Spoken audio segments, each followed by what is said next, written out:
Sobat Maestro, sesaat lagi kita akan mendengarkan program Blog Airtime Kerinduan Segala Zaman bersama Advent Vision Media Ministry. Selamat mendengarkan.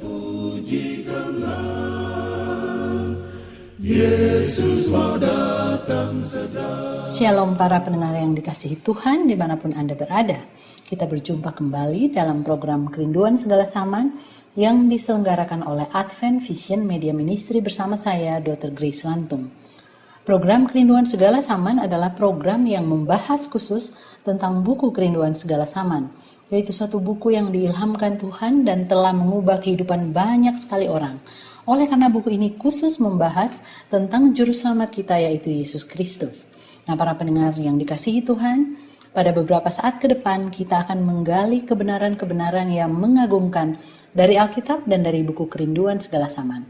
Silakan Anda bisa menghubungi nomor telepon 0877 1616 1637. Saya ulangi nomor telepon 0877 1616 1637. Bila saudara memiliki komentar atau pertanyaan mengenai pembahasan pada saat ini.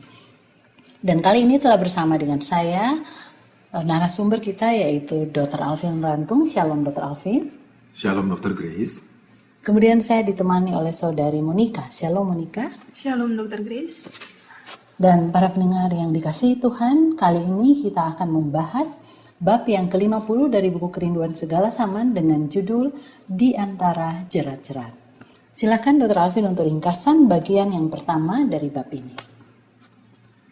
Para pendengar yang dikasihi oleh Tuhan, sebelum kita mempelajari kebenaran firman Tuhan, khususnya dari buku Yohanes pasal yang ke-7, ayat yang ke-14 sampai yang ke-53. Dengan judul yang telah dirangkum di dalam buku Kerinduan Segala Zaman, bab yang ke-50, di antara jerat-jerat ini. Baiklah kita tunduk kepala dan kita berdoa. Tuhan Allah Bapa yang penuh kasih, pada kesempatan yang indah ini kami bersyukur, oleh karena kami memiliki waktu lagi untuk menyelidiki akan kebenaran firman Tuhan. Biarlah Roh Kudus-Mu akan membuka hati dan pikiran kami. Tinggallah di sana, sehingga kebenaran firman Tuhan yang akan kami pelajari bersama-sama pada saat ini akan memberikan suatu pengalaman kehidupan pembaharuan lagi, sehingga kami akan boleh menjadi seperti Yesus di dalam tabiat-Mu yang sempurna dan disiapkan bagi pertemuan dalam kehidupan yang kekal bersama-sama dengan Bapa, Yesus dan Roh Kudus. Terima kasih Tuhan, di dalam nama Yesus kami berdoa. Amin. Para pendengar yang dikasihi oleh Tuhan, kisah di dalam buku Yohanes pasal yang ke-7 ayat 14 sampai 53 ini adalah ketika Yesus sedang berada di Yerusalem pada hari raya Pondok Daun-daunan, seperti yang kita sudah pelajari pada bab 49 yang lalu. Dan saudara-saudara, selama Yesus di Yerusalem, sepanjang hari raya itu, Yesus dibayang-bayangi oleh mata-mata. Dan dari hari ke hari, rencana-rencana baru untuk mendiamkan Yesus telah dilakukan. Dan imam-imam serta penghulu-penghulu selalu memperhatikan dengan cermat untuk menjebak Yesus, menangkap dia. Mereka sedang berencana hendak menghentikan Yesus dengan cara kekerasan. Tapi bukan hanya itu saja saudara-saudara. Mereka mau merendahkan Rabi dari Galilea ini di hadapan orang banyak. Pada hari pertama kehadiran Yesus, pada hari raya roti tidak beragi itu, para penghulu telah datang kepadanya sambil menuntut, bertanya dengan kuasa apa Yesus mengajar. Mereka ingin mengalihkan perhatian dari Yesus kepada pertanyaan mengenai haknya untuk mengajar. Dan dengan demikian mereka mengalihkan kepada pikiran orang banyak betapa pentingnya mereka yang telah diberikan kekuasaan untuk mengajar ini. Lalu apa yang Yesus katakan saudara-saudaraku? Dalam Yohanes 7 ayat 16 dan 17 Yesus mengatakan, "Ajaranku tidak berasal dari diriku sendiri," kata Yesus, "tetapi dari Dia yang telah mengutus aku. Barang siapa mau melakukan kehendaknya, ia akan tahu entah ajaranku itu berasal dari Allah, entah aku berkata-kata dari diriku sendiri." Saudara-saudaraku, pertanyaan para pengkritik ini dihadapi oleh Yesus bukan untuk menjawab kritikan itu, melainkan oleh memaparkan kebenaran yang penting sekali demi keselamatan jiwa manusia. Yesus mengatakan bahwa pengertian dan penghargaan akan kebenaran itu tergantung pada hati lebih daripada pikiran kita. Itu tergantung daripada hati kita yang mau menerimanya, daripada hanya sekedar pengetahuan akan kebenaran itu sendiri. Saudara-saudaraku, kebenaran itu harus diterima ke dalam jiwa. Dan ini akan menuntun pernyataan bakti dan kuasa kemauan kita untuk memilih kebenaran itu. Jika kebenaran hanya sekedar untuk pengetahuan kita, hanya untuk pertimbangan kita agar orang melihat bahwa saya mengetahui kebenaran, maka kesombongan itu akan jadi penghalang yang terbesar bagi kita untuk menerima kebenaran itu bagi jiwa kita sendiri. Saudaraku, kebenaran itu harus diterima dengan perantaraan pekerjaan anugerah di dalam hati kita. Dan penerimaannya tergantung kepada pembuangan setiap dosa yang ada di dalam diri kita, yang akan dinyatakan oleh Roh Kudus melalui firman-Nya. Kesempatan manusia untuk mendapat pengetahuan akan kebenaran, betapa besarnya sekalipun hal ini terjadi, akan terbukti tidak bermanfaat bagi jiwa kita kalau kita tidak terbuka kepada kebenaran itu dan mau mengakui setiap dosa pelanggaran yang kita buat. Bagi saudara dan saya yang menyerahkan diri dengan cara demikian kepada Allah, dan dengan kerinduan yang jujur untuk mengetahui dan melakukan kehendak-Nya, maka kebenaran itu akan dinyatakan sebagai kuasa Allah untuk menyelamatkan kita semua. Saudaraku, orang-orang ini akan disanggupkan untuk membedakan antara dia yang berbicara bagi Allah dan dia yang berbicara hanya bagi dirinya sendiri. Orang-orang Farisi tidak menaruh kemauan mereka di pihak kemauan Allah. Mereka tidak berkuasa mengetahui kebenaran, melainkan mencari alasan untuk menghindarinya. Dan Kristus menunjukkan bahwa itulah sebabnya mereka tidak dapat mengerti apa yang diajarkan Yesus kepada mereka.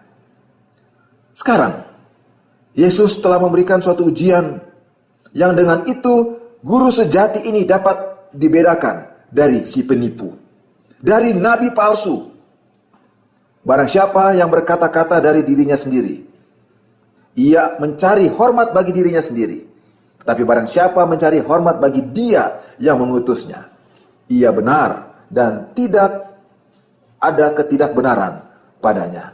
Yohanes 7 ayat yang ke-18. Yesus yang mencari kemuliaannya sendiri berbicara hanya untuk dirinya sendiri. Dan itu berasal dari Bapanya. Dan roh ini menunjukkan bahwa hal ini kita akan boleh bedakan manakah yang palsu dan manakah yang benar. Saudaraku, Yesus telah memberikan kepada para rabi suatu bukti keilahiannya dengan cara yang telah menunjukkan bahwa ia dapat membaca hati mereka. Sejak penyembuhan yang Yesus lakukan di Bethesda beberapa waktu sebelumnya, para rabi, para pemimpin agama ini telah bersekongkol untuk membunuh Dia karena mereka menuduh Yesus telah melanggar hukum Sabat. Dengan demikian mereka sendiri telah melanggar hukum yang sedang mereka pura-pura pertahankan. Demikianlah kata Yesus, saudara-saudaraku. Bukankah Musa yang telah memberikan hukum Taurat kepadamu? Namun tidak seorang pun di antara kamu yang melakukan hukum Taurat itu. Mengapa kamu berusaha membunuh aku, kata Yesus. Mendengar apa yang Yesus ungkapkan ini, para rabi itu merasakan adanya suatu cahaya sinar yang cepat yang menyentuh hati mereka, karena mereka mengetahui mengapa Yesus bisa mengetahui isi pikiran mereka. Seketika lamanya mereka dipenuhi dengan rasa ketakutan. Mereka melihat bahwa mereka ada di dalam pertentangan dengan kuasa yang tidak terbatas ini. Tapi mereka tidak mau diamarkan oleh firman Tuhan. Untuk mempertahankan pengaruh mereka kepada orang banyak ini, maka para rabi, para pemimpin agama ini berusaha untuk menyembunyikan apa yang mereka sedang rasakan. Dan untuk menghindari pertanyaan Yesus ini, mereka berseru, "Engkau kerasukan setan, Yesus. Siapakah yang berusaha membunuh engkau?" Mereka menyindir bahwa perbuatan Yesus yang ajaib itu dihasut oleh roh jahat. Saudara-saudaraku yang kekasih, bila mana Roh Kudus menggerakkan hati saudara dan saya untuk mengakui keagungan Tuhan dalam kehidupan kita, Dan bila mana kita tetap kepada cinta diri kita, kesombongan kita, maka kita akan menjadi orang-orang yang bukan hanya menolak Yesus, tapi akan membunuh Yesus Kristus itu sendiri dalam tabiat kita, yang akan mempengaruhi orang lain untuk melakukan hal yang sama. Biarlah firman ini akan mengajarkan kepada kita masing-masing untuk kita menaruh hati dan pikiran kita hanya di dalam kuasa Roh Kudus ketika kita mempelajari kebenarannya yang hidup ini. Amin. Terima kasih Dr. Alvin. Para pendengar yang dikasihi Tuhan, Kristus memberi teladan bahwa hidupnya adalah untuk kemuliaan Allah. Dia selalu menurut kehendak Bapanya sekalipun jalan hidupnya dipenuhi pergumulan. Kami berharap agar pendengar terus bergabung dalam pembahasan bab yang ke-50 buku Kerinduan Segala Zaman. Jika saudara memiliki komentar, pertanyaan, bahkan permohonan untuk kami doakan, Silakan Anda bisa menghubungi nomor telepon 0877 1616 1637. Saya ulangi nomor telepon 0877 1616 1637. baiklah para pendengar yang dikasihi Tuhan, Dr. Alvin dan Saudari Monica, kita masuk kepada diskusi dan komentar. Mungkin saya mulai dengan komentar dari apa yang sudah disampaikan Dr. Alvin tadi berdasarkan ulasan di bab 50 buku Kerinduan Segala Zaman, bahwa pengertian dan penghargaan akan kebenaran lebih bergantung kepada hati yang terbuka untuk menerima kebenaran itu, yaitu hati yang dipenuhi kerendahan hati. Bukan semata-mata hanya pada kemampuan daya pikir semata-mata. Dan kita melihat, kalau kita pelajari orang-orang Farisi kan mereka mempelajari tentang nubuatan Mesias, mereka begitu dengan teliti. Tetapi kok mereka tidak mengenal akan Yesus yang diutus oleh Allah. Bagaimana kira-kira kita mengaplikasikan itu dalam pengalaman sehari-hari, Dr. Alvin? Ya, kalau kita melihat kebenaran itu untuk kepentingan diri kita sendiri, kan seringkali kita mau agar kita yang terlihat baik, kita yang terlihat benar, kita yang diagung-agungkan karena kesucian, tapi sebenarnya ada dosa di dalam hati kita yang kita simpan. Pelajaran kita tadi, hanya ada satu cara ketika kita menerima kebenaran, yaitu kita rela dosa kita itu disingkirkan. Kita rela dosa kita itu diangkat. Karena tidak ada yang bisa datang kepada kebenaran yang suci, kudus itu dengan adanya noda dosa. Artinya kita semua manusia berdosa, tidak ada yang sempurna. Tetapi ketika kita bergumul, kita minta kuasa Roh Tuhan dengan kerendahan hati untuk saya mau datang kepada kebenaran Yesus Kristus adalah Roh Kudus akan ingatkan kita akan dosa. Karena tugas dari Roh Kudus ada 3 dalam Yohanes pasal 16. Mengingatkan manusia akan dosa, bawa kepada kebenaran, dan bawa kita kepada penghakiman. Ya kan? Jadi tugas pertama adalah dosa. Firman Tuhan juga demikian, mengingatkan kita akan kesalahan kita. Jadi kembali lagi itu merupakan dasar utama. Dan Allah akan melihat orang-orang yang rendah hati. Hanya orang-orang yang rendah hati yang bisa mengakui dia punya kelemahan dan dosa ini. Baru dia akan bisa terima kebenaran itu. Jadi kalau boleh saya komentari apa yang disampaikan Dr. Alvin ini, apa yang ada di dalam hati kita itu menentukan. Kalau ada sesuatu yang kita sembunyikan, berarti itu ada motif yang tersembunyi.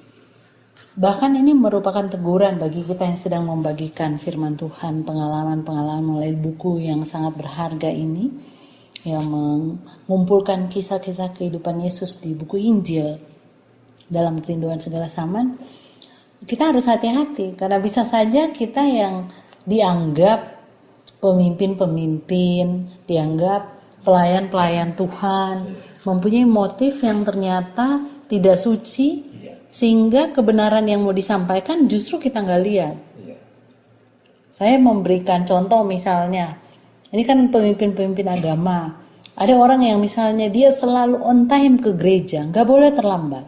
Giliran terlambat sedikit di rumah misalnya, dia menjadi marah. Kenapa terlambat ke gereja ini, nanti apa kata orang, nanti malu kita pemimpin. Nah, kadang-kadang kita tidak menyadari motif itu justru sebenarnya mementingkan diri, karena kita tahu kita punya kredibilitas baik, kita punya nama baik, selalu datang pada waktunya di gereja. Jadi kita tidak memiliki lagi roh belas kasihan. Kita nggak, kenapa terlambat, oh mungkin ada yang perlu bantuan, atau ini contoh misalnya. Jadi kalau dalam pengalaman saya belajar bahwa Tuhan yang paling tahu motif. Kadang kita kan dengan segala macam keinginan diri kita berusaha mau menyelubungi dengan yang baik-baik, padahal jauh di dasar hati kita pengen disebut orang yang baik, dipuji-puji gitu. Jadi yang bisa, kalau dari pengalaman yang saya ambil melalui pelajaran ini, hanya Tuhan yang akan memberitahukan kepada kita motif kita. Itulah sebabnya ketika kita melakukan sesuatu, kita harus tanya sama Tuhan. Tuhan murnikan motif. Ya. Mungkin Dr. Afin mau. Iya benar. Karena Roh Kudus itu telah diberikan kepada semua orang. Entah jahat, entah baik, Roh Kudus sudah dicurahkan. Dan Roh Kudus yang menggerakkan hati nurani kita. Dan untuk datang kepada itu, tadi kita belajar ada kuasa kemauan, kebebasan memilih. Kalau kita biasakan kita memilih untuk mendengarkan suara itu, maka pilihan kita itu, maka pilihan-pilihan akan mendengar kebenaran Tuhan akan menjadi lebih jelas, lebih mudah dari waktu ke waktu. Kalau gitu yang perlu kita doakan setiap kali kita membaca firman Tuhan adalah kita minta Roh Kudus. Roh Kudus. Silakan Monica. Terima kasih Dr. Grace. Saya sedikit memberi kesaksian tentang antara jerat-jerat ini ya. Seperti yang dialami oleh Yesus Kristus, bagaimana dia seperti di otak-atik bagaimana cara supaya dia jatuh gitu ya, supaya bisa terjerat gitu. Itu terjadi pada kehidupan ada keluarga saya, sepupu saya, tante saya.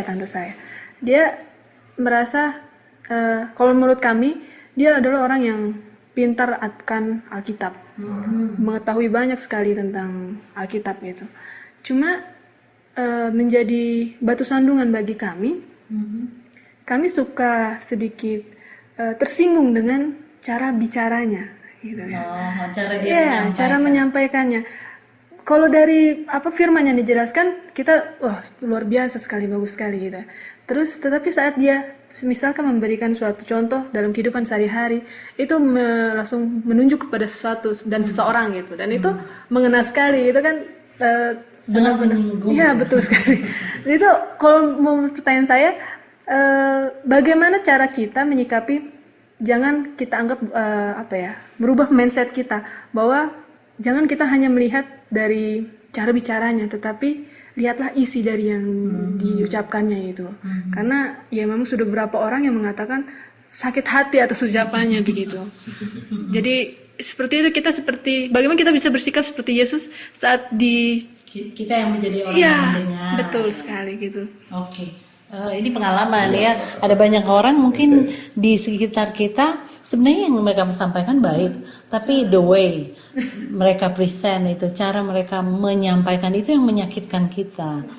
Padahal kita tahu benar, ya seharusnya sih yang baik diberikan dengan cara yang baik. Tapi bagaimana supaya kita tetap bisa jadi seperti firman Tuhan ya, kebenaran bahwa kalau yang baik, Yesus pernah bilang kan, kalau mau lihat orang Farisi, dengar yang diajarinnya, tapi jangan lihat apa yang mereka lakukan. Dengar aja yang mereka bilang, karena yang mereka bilang itu benar, tapi jangan ikut. Gimana Dr. Afin punya komentar? Ya benar sekali. Kan beberapa kali Yesus juga dia tahu ini kebenaran harus disampaikan, tapi harus ada pada momen tertentu. Kadang-kala dia mau menyampaikan sesuatu, dia mesti menyendiri dulu. Dia berdoa dulu, menyendiri semalam-malaman untuk menyampaikan sesuatu kepada orang-orang yang belum mengerti. Bahkan paling baik adalah kepada person, satu demi satu. Biasanya kalau kita menegur orang satu demi satu, tidak ada orang lain, dia lebih suka terima. Yang paling kita nggak bisa terima, kalau kita ditegur di depan umum, nama kita diobral. Nah, walaupun itu kebenaran, orang ini sudah bentengnya dulu, mengeraskan hati dulu. Mungkin kita perlu menyampaikan kebenaran dengan cara yang benar juga. Bagaimana? Lihatlah cara Yesus. Iya. Jadi ada dua sisi ya, yang tadi ditanyakan Monica, dari sisi kita yang mendengar. Hanya Tuhan yang bisa memampukan kita supaya kita nggak jadi marah gitu ya. Jadi memang nggak ada, kalau menurut saya nggak ada jalan yang lain. Kita mau bagaimanapun tersinggung, manusia normal ya. Tapi yang bisa membuat ketersinggungan kita itu bisa kita kendalikan dengan melihat dia dengan kacamata kasih ya. Tuhan kasih kacamata kasih, karena kita pun kadangkala melakukan kesalahan yang mungkin sama atau yang lain. Kemudian yang kedua yang dari Dr. Alvin tadi ya, bahwa kita yang memberikan nasihat atau apa, kita harus belajar dengan kerendahan hati pun, bukan untuk menegur, dan kata Matius 18 ya, di depan orang yang bersangkutan. Masalahnya kita sering nggak mau ngomong sama yang bersangkutan, tapi ngomongnya sama orang lain. Nah itu dia, itu yang salah mungkin. Oke, ini yang terakhir karena waktu kita hanya sedikit, yaitu tentang motif juga untuk mempelajari firman Tuhan. Hati-hati sekali tadi ada, sekalipun itu pemimpin agama, sekalipun mayoritas mengatakan itu kebenaran, yang harus kita perhatikan adalah kita harus mempelajari Alkitab itu sendiri dengan tuntunan Roh Kudus. Gimana Dr. Alvin? Mungkin dikit saja. Betul sekali. Ketika kita mempelajari firman Tuhan untuk diri kita sendiri, bukan dengar dari orang lain. Karena ketika kita dengar dari orang lain yang kita anggap orang yang berkompeten, sudah sekolah teologi ya, itu bisa salah, dan banyak yang salah. Firman Tuhan mengatakan para pemimpin agama sendiri salah, bahkan menyalibkan Yesus. Oleh karena itu bagi saudara dan saya, hendaklah kita mempelajari firman Tuhan secara pribadi. Karena Roh Kudus akan tuntun kita dan membuka hati kita untuk kebenaran ini. Terima kasih banyak Dr. Alvin, Saudari Monica.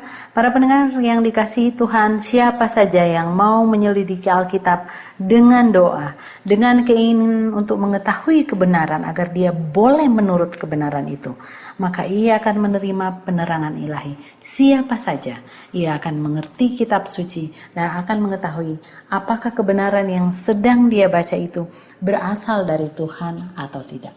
Terima kasih banyak sekali lagi Dr. Alvin, Saudari Monica, dan mari para pendengar sekalian, pandanglah pada Yesus dan alami mujizat Tuhan yang akan mengubah karakter kita menjadi seperti Yesus yang Maha Pengasih.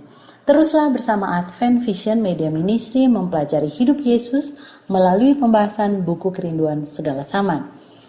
Bila ada komentar, pertanyaan, bahkan permohonan untuk didoakan, silakan Anda bisa menghubungi nomor telepon 0877 1616 1637. Saya ulangi nomor telepon 0877 1616 1637. Kami berikan kesempatan Dr. Alvin untuk memberikan kesimpulan dari bab 50 bagian yang pertama. Para pendengar yang dikasihi oleh Tuhan, Allah tidak memaksa manusia meninggalkan ketidakpercayaan mereka. Di hadapan kita ada terang dan kegelapan, ada kebenaran dan kesalahan. Kita yang harus memutuskan mana yang akan kita terima. Pikiran kita telah dianugerahi kuasa untuk membedakan yang benar dan yang salah. Dan Allah telah merencanakan agar manusia, saudara dan saya, tidak mengambil keputusan dari dorongan hati, melainkan dari kuatnya bukti, membandingkan ayat kitab suci dengan ayat kitab suci dengan seksama. Biarlah hati kita dengan Roh Kudus melalui doa yang kita minta dengan sungguh-sungguh akan menolong kita, menguatkan kuasa memilih kita, kuasa kemauan kita untuk mendengarkan kuasa kebenaran itu. Kita berdoa. Tuhan Bapa di surga, terima kasih. Terima kasih untuk kuasa Roh Kudus menuntun kami kepada kebenaran yang indah yang Tuhan telah berikan kepada masing-masing kita. Terima kasih Bapa. Biarlah hati kami berjalan selalu bersama dengan Yesus. Di dalam keadaan pergumulan kehidupan kami. Dalam masalah rumah tangga, pendidikan, pekerjaan, pergaulan sosial, dan berbagai aktivitas kehidupan kita setiap hari. Kami bersyukur untuk janji Tuhan, bahwa Tuhan bersama-sama dengan kami. Terima kasih untuk kuasa kemenangan yang Kau berikan, karena kami berdoa dan mengucap syukur di dalam nama Yesus. Amin. Para pendengar yang dikasihi Tuhan, kami berdoa semoga berkat yang limpah dari Yesus menjadi bagian para pendengar sekalian, dan kami menunggu SMS Anda di nomor 0877 1616 1637. Kami rindu untuk bertemu kembali pada pembahasan lanjutan bab ke-50 dengan judul Di Antara Jerat-jerat. Kiranya Tuhan memberkati kita semua adalah doa dan harapan kami. Sampai jumpa.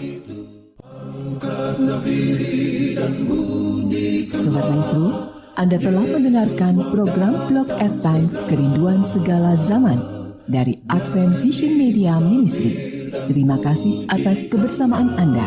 Tuhan memberkati. Yesus mau datang segera.